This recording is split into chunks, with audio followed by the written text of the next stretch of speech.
96.3. Second date update. All right, we got Amy on the line. Amy had a great first date with Ethan, but no second date. We're going to see if we can help her out this morning. First of all, Amy, tell us how you met Ethan. Yeah, we actually met through a mutual friend, and she was always talking about him. And then when I actually laid my eyes on him, I was like, oh, he's really cute. And I was really excited to go out with him on a date. All right, what did you guys do on your date? He took me for my favorite, his Mexican food, and we had a great time. And I definitely thought it was going to go somewhere, and I just can't figure out why it hasn't and what's going on because we really hit it off. Okay, and nothing went wrong on the date? Nobody drank too much, anything like that? No. Well, let's have us give him a call, see if we can figure out what the deal is, and see if we can get you a second date, okay? Okay, great. Hello? Hi, is this Ethan? Yes. Hey, this is the Hawkeye in the Morning Show from New Country 96.3. Can we talk to you on the air for a second? Sure. The reason we're calling is we have a feature on our show called Second Date Update, and people call us and they had a great first date, but for some reason never progressed to a second date, and we got a call about you. Okay. Do you remember going out with Amy? Yeah, I do. Well, she said you guys had a great date, then she says she never heard from you again. Okay. Well, the date itself actually wasn't too bad. It was a good date, but it did get a little strange afterwards. Why? What happened? What happened afterwards? So I was just really tired, and I had to get up early the next day, so I called it a night, and she asked if she could come over, but I sort of sent her home, which was fine. You know, I thought, like, okay, it was a good date. Everything ended fine, but about 15, 20 minutes passed, and I went outside to bring my trash cans in, and her car was still parked down the street, and I think she was spying on me, which is pretty creepy.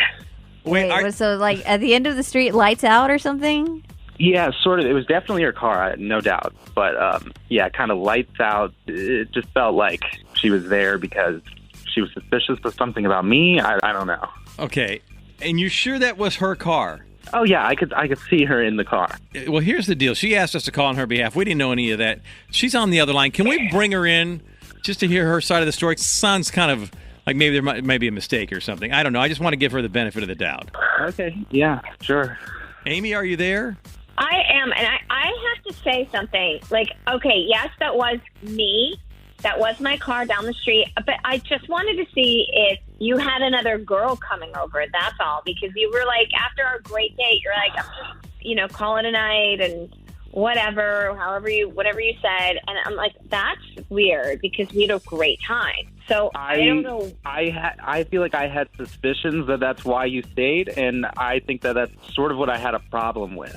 What do you mean a honest problem? with you. I thought we had a fine time. I think it's important to trust each other going into a relationship, and I just don't think that's the way you form that trust. I mean, what are you talking about? I was just like checking it out. It's not illegal for me to do that. It wasn't like I was breaking any laws. And it's nice to know that you're not a liar. So that's good. And then we can go out on a second date and have another great time. Don't get so warped about it.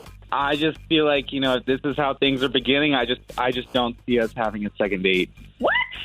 Ethan, you're crazy. I'm the crazy one? Yeah, big time. Because it's like I was just checking it out. It's not a big deal. So just don't give it much thought. You think if I was sitting outside your house for, who knows, it could have been up to 30 minutes an hour. How long were you out there? You know what, Ethan, I'm actually starting to think that maybe you're getting so, defensive about this because you do cheat.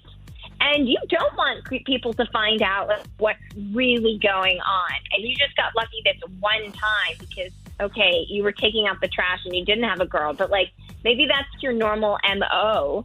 And you just know that I would always find out. And that's why you don't want to, So far from the truth, it's comical. Or maybe instead of it being comical, you know what I think is comical is probably the girl that you had come by probably stood you up. So that's why you're all freaked out and spinning a bit.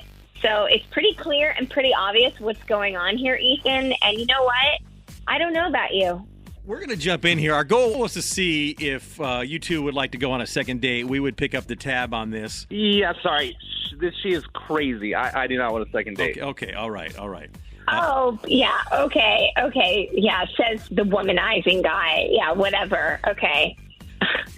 I see you. I see you exactly for who you are, Ethan. Okay, Amy. All right. Ethan, thank you so much for being part of the show here this morning. We really appreciate your time. All right, I appreciate it. Thanks. All right. Amy, obviously you didn't get the answer you're looking for, but at least you got a little closure when it comes to Ethan. Yeah, I'm glad I found out that he's a womanizer.